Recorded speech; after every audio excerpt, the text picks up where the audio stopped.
Hello everyone. Today we will discuss the next part of the chapter sexual reproduction in flowering plants. Today we will discuss apomixis and polyembryony.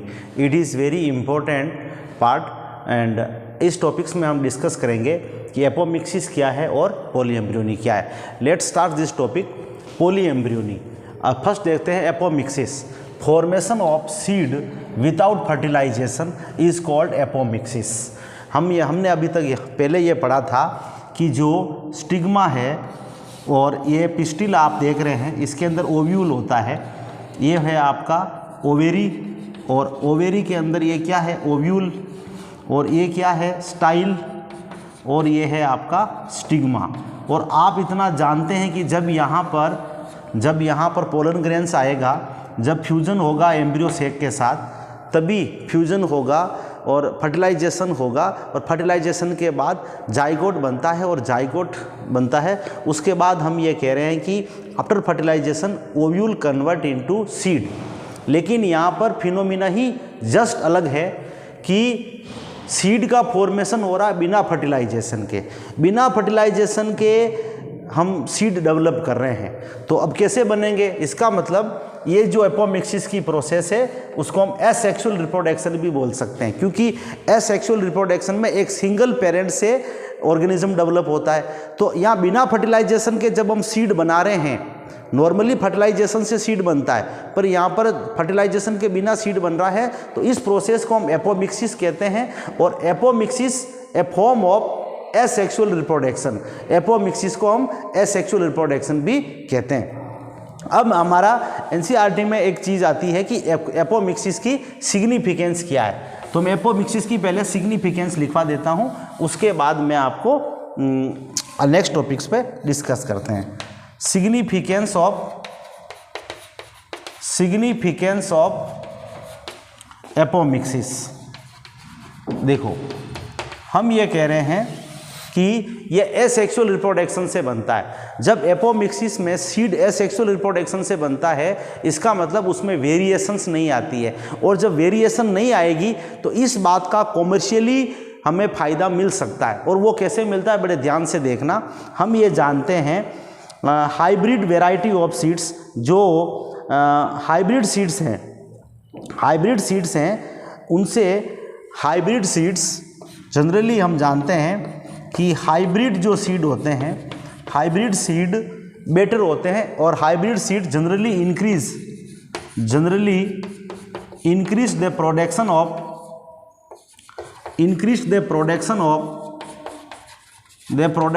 Crop. हम जानते हैं कि hybrid seed से seed का production होता है, but the problem of hybrid seed, problems with hybrid seed is that each hybrid seed produced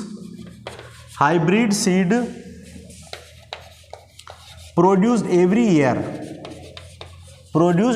year, because hybrid seed को हर साल नया नया खरीदना पड़ता है और ये फार्मर्स के लिए बहुत कॉस्टली होता है. Because character are segregate in hybrid seed, because after the production of crop, मैं यहाँ लिख रहा हूँ, because after the crop develop hybrid seed, after the crop develop, the characters segregate. Characters and quality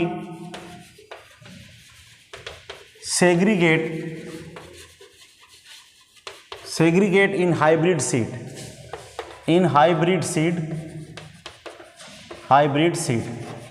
So every year farmers purchase hybrid seed which is very expensive, which is very costly. अब क्या करें, hybrid seed के साथ, hybrid seed से food का production तो increase हो रहा है, बट हाइब्रिड सीड में एक कमी ये है, कैरेक्टर सेग्रीगेट हो जाएंगे, तो नेक्स्ट जनरेशन में वो क्वालिटी नहीं मिलेगी जो हमको चाहिए। तो अब हम क्या करें, हाइब्रिड सीड के हर साल नया परचेज करना पड़ेगा। तो इसका सॉल्यूशन क्या है, इसका सॉल्यूशन है एपोमिक्सिस सीड। तो इसका सॉल्यूशन क्या होगा, एपोमिक्सिस। सो अब मैं कहूँगा कि अगर हाइब्रिड सीड की जगह, if instead of hybrid seed, अगर मैं कहूँ कि हाइब्रिड सीड की जगह हम एपोमिक्सिस सीड यूज़ करें, अगर हाइब्रिड सीड की जगह हम एपोमिक्सिस सीड को यूज़ करें तो क्या बेनिफिट है, इंस्टेड ऑफ हाइब्रिड सीड, अगर हम हाइब्रिड सीड की जगह, instead of hybrid seed, if farmers use apomictic seed, apomictic seed, अगर फार्मर्स एपोमिक्टिक सीड यूज करेंगे, it is more beneficial, it is more beneficial,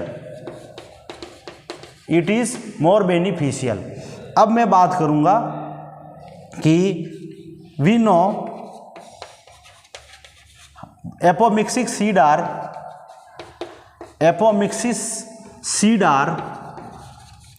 produced by asexual reproduction से ही बनते हैं, asexual reproduction। तो हम जानते हैं कि जो एपोमिक्सिस सीड है वो asexual reproduction से बनते हैं। so the character will not segregate, so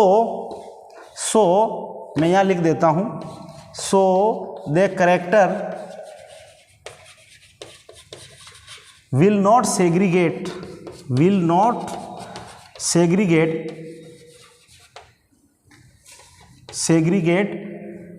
year after next year, not segregate in next generation।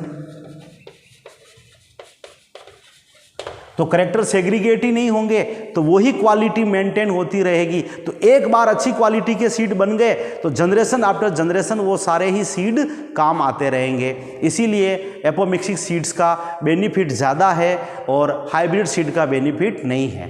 तो हम ये कह सकते हैं, so they apomixis seed will use throughout their life and hence हम कह सकते हैं, hence apomixis seed, hence apomixis seed can use generation over generation,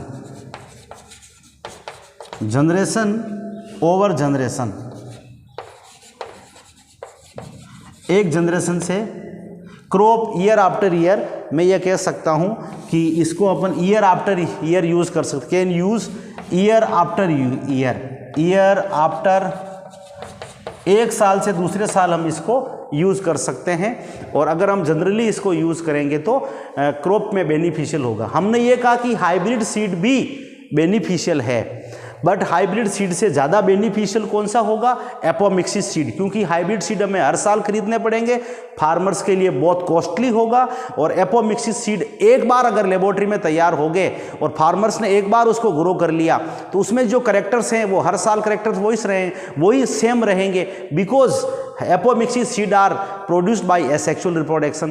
तो एपोमिक्सिस का ये सिग्निफिकेंस था। अब एक टॉपिक है हमारा पोली एम्ब्रियोनी किसमें देखने को मिलता है। छोटा सा टॉपिक है ये, पर बोर्ड में कभी कभी आपको एप्लीकेशन बेस्ड क्वेश्चन पूछा जा सकता है, 2 मार्क्स का क्वेश्चन बन सकता है ये, तो हमें इसको भी इग्नोर नहीं करना है, अच्छी तरह से समझना है ताकि कॉन्सेप्ट क्लियर हो जाए। अब मैं बात कर रहा हूँ आपकी पोली एम्ब्रियोनी। नेक्स्ट टॉपिक है हमारा पोली एम्ब्रियोनी। आप देख रहे हैं, poly means many, embryony means embryo. तो पोली एम्ब्रियोनी को आप समझ रहे हैं। सबसे पहले डेफिनेशन लिखता हूं मैं, ऑक्यूरेंस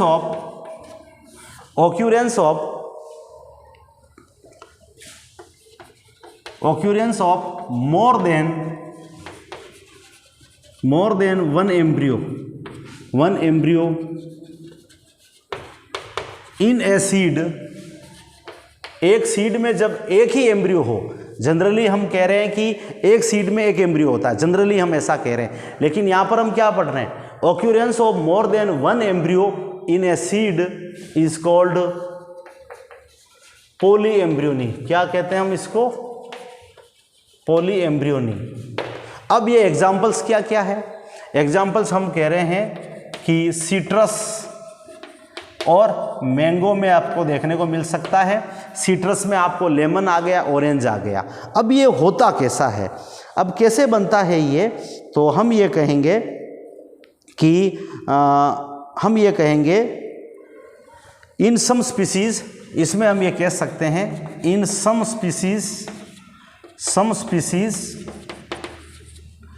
हम ये कह रहे हैं कि इन स्पीसीज में क्या होता है, diploid cells in some species, diploid egg cells in some species, diploid egg cell develop into embryo. हम कह रहे हैं कि जो डिप्लॉइड एग सेल्स होती है वो एम्ब्रियो बना लेती है without fertilization, embryo without fertilization, जब बिना फर्टिलाइजेशन के ही, जब मेल गैमीट और बिना विदाउट फर्टिलाइजेशन, तो ऐसी कंडीशन में क्या होता है कि एक से ज़्यादा एम्ब्रियो बन जाते हैं। दूसरा एक तरीका ये हो सकता है कि सराउंडिंग ओव्यूल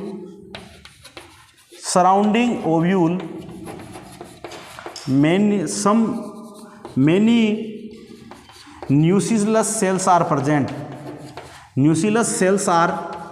present, बहुत सारी न्यूक्लियस सेल्स प्रेजेंट होती है। some nucleus cells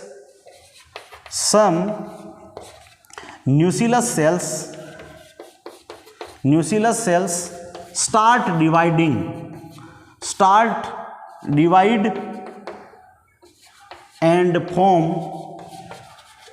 embryo. ऐसी कंडीशन में भी एक से ज़्यादा एम्ब्रियो बन जाएगा।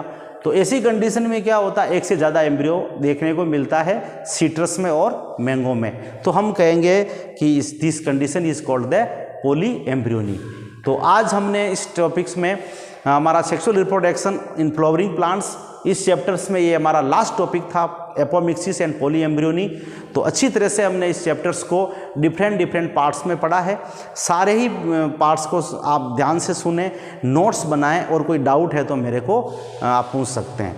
तो बोर्ड्स के लिए ये इम्पोर्टेंट्स हैं, आप नोट्स लिखते हुए आप सुने ध्यान से। एनसीईआरटी की एक एक लाइन को हमने एक्सप्लेन किया, एक एक चीज़ को हमने समझा है। तो आपका बेसिक बनाने के लिए और बोर्ड में अच्छे मार्क्स के लिए आपको नोट्स लिखना ज़रूरी है। तो स्टूडेंट्स, अब हम मिलेंगे फिर कोई नेक्स्ट पार्ट में नेक्स्ट चैप्टर के साथ। तब तक आज इतना ही। अगर आपको कोई डाउट है तो आप मेरे से शेयर कर सकते हैं। Thank you, have nice day.